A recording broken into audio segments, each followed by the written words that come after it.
Hello, everyone. This is a new YouTube series that I'm excited about where I am going to share with you IFS work that I have done with my parts on myself.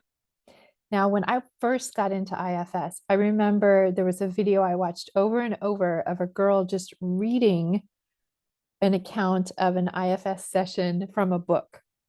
And I was captivated and I watched it over and over. And I don't think enough of that exists in the IFS YouTube world, just examples, right? And I want to give two disclaimers before I start my first example. One is that as I give my experience, it's not prescriptive, right? Your experience can look very different, and that's okay. For example, I visualize my parts, some of my parts, not all of them. But some people don't visualize their parts at all. And so you might just receive kind of verbal messages from them. You might just sense their energy. You might just have a knowing about them. You might feel them in your body. There's no right or wrong. As long as you are open to receiving from the part, you can receive that. So the second disclaimer is that when I began doing this inner IFS work, I had already spent about 10 years doing inner healing and learning things like mindfulness, being able to step back and view my experience and what was alive in me. And I had practiced self compassion, not only giving compassion to the wounded parts of me, but the critical parts. And so I think you'll notice in this example that I kind of come in toward the part already from self. I have natural curiosity and compassion toward the part, but there may be a step before that that you may need to do with another person or on your own. There may be parts that block you from being in self. So you always want to ask that question, how do I feel toward this part? And if you feel, oh, I hate this part. Oh, it's so frustrating. Oh, it's awful. Oh, I'm afraid of it. Anything like that. You want to get to know those parts and see if they'll give you space. And if you feel just a little opening of curiosity, then it's safe to go toward the part. Okay. So this first example is my very first session that I went in to my own system. And it was really about wanting to help the part of me that was so socially anxious. And I called this session Trampoline Boy and Flower Girl, Healing Anxiety. And I'm just going to read because when I first did this, I wrote down what was happening in little notes and then I typed it up. So I used to experience intense anxiety and even panic, high levels of adrenaline that would debilitate me before I would meet new people. I asked this part of me that produces this panicked response to show itself to me. And I immediately saw a figure that was jumping up and down on a trampoline. It was just like this blur going up and down in front of me. And so I'm in self here. I'm feeling very curious and open toward the part. And I said, why are you so frantic? And the trampoline figure said, she'll get so hurt. She can't handle it. You see her. She can't. She's too fragile. And again, this just came directly from the part. It did not feel like I was making anything up. It actually was funny because I thought this part thinks I know who they're talking about, you know. So I said, who is she? How old is she? And the trampoline figure said, she's 10. She'll be disowned. You don't understand. You just don't understand. She's going to kill herself. And at this point, I noticed that the part was so desperate. And as the self, I recognized now that this part was trying to protect me from death. No wonder it was so incredibly agitated. And I was able to put together that when I was 10 years old was when I felt suicidal for the first time. After my best friend of many years told me, in front of the elementary school, you're fat and ugly, and I can no longer be your friend anymore. And so I went from literally playing with this girl every day to her never ever speaking to me again. And so I began to feel genuine gratitude toward this part and express that to it. I saw its usefulness, I saw its pure intention, and I felt sad. I felt genuinely sad for how desperate this part felt. So I said again, and I'm just speaking naturally, organically, whatever is coming to me from this space of genuinely wanting to connect with this part. I said, that 10-year-old girl is now 45. And at that, the trampoline figure in front of me stopped jumping just from franticness to immediate stop. And that was when I first saw that it was a young boy. And he flopped down on the trampoline, was lying on his back with his arm dangling over the side of the trampoline, and said, "Oh, I failed." And then I gently said to him, "No, no, you haven't. She's still alive. You succeeded. Thank you." And then I said, "Can I have your permission to go to the 10-year-old girl?" And he was very lethargic, but he said, "Yes."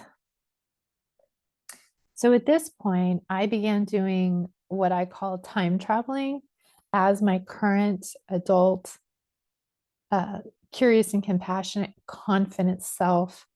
I began walking into my past, into this memory where I knew I could find my 10-year-old self. So I walked up to my home that I grew up in, opened the door, walked through, and I went to the hallway, very dark hallway. And there was my 10-year-old self in this gray sweater and gray jeans, which I remembered was what I was wearing the day my best friend abandoned me. And she was slumped down against the wall with her knees up. And I could tell that she felt very defeated, insecure, disillusioned, and really in despair. And I was just taking that in, really witnessing how she felt in that moment. I asked her name, and she said, "Death," reminding me that that was the first time she really just felt like dying because she was in so much pain. So I said to her, "I'm here with you. You're not alone. Tell me how you're feeling." I just wanted to be with her and witness her. And she started saying, "I'm unlovable. I'm not pretty. I'm not popular. I have no friends. No one sees me. I'm worthless." And this is often what would happen when I was truly open to a part. It would just feel so desperate and just speak. And it felt like receiving an answer from another person. Like they were just telling me exactly, she was telling me exactly how she felt. So I sat with her for a moment, just silently, just being with her, taking in the depth of her desperation. And then I felt compelled to move in front of her. I took her hands and I looked her in the eye and I said, "I see you. I am here with you now." And I said, "Your aunt bought you this outfit, didn't she?" And she said, "Yes, I hate it. And I hate my mullet haircut. I'm so ugly." And I laughed. I said, I know your mom loves that haircut. She just gave it to your sister who's 47." And we both started laughing together. And it was a real kind of moment of connection. And I told the 10-year-old girl, my 10-year-old self, "I promise that you will be able to have your hair the way you want, to grow your bangs out very soon." And she said, "Really?" I said, "Yes, yes, I promise." And she hugged me. And I said, "Would you like to go into the future, into the present, actually, and be in a safe space where you have more agency? And she said, yes, yes, I would like that. So I brought her into the present and I asked her, what in or around your body represents all of these things you just told me, right? Feeling unlovable and ugly and in despair, worthless. And she said it was her clothes, these kind of gray, drab outfit. So I said, well, if you want, you can release it. You can get rid of it. You can wash it away with water, blow it away with wind, burn it in a fire. You can bury it in the earth. What would you like to do? And she immediately said, I want to burn it. So from there, we found ourselves in this open field around a small fire. And the 10-year-old girl who had told me her name was Death stood there in her underwear, just kind of leaning against me stoically as we watched her gray outfit burn in the fire. And I said, is there something else that you would like to wear? And she began just spouting out, oh, I'd like to wear a flowing dress with pink flowers. And one appeared on her. She said, I want to wear a pink headband. I want to pull back my bangs. And that appeared on her head. And it was so interesting to me because I've never been a person that wears floral. But she really wanted to express herself in that way. It was really interesting. And as the self, I looked at her and genuinely said, you look beautiful. I said, would you like a new name? She said, Flower Girl. So she went from Death to Flower Girl. I said, that sounds perfect. And I began to sense her energy just was so much more light and bright. And I asked her, how are you feeling now?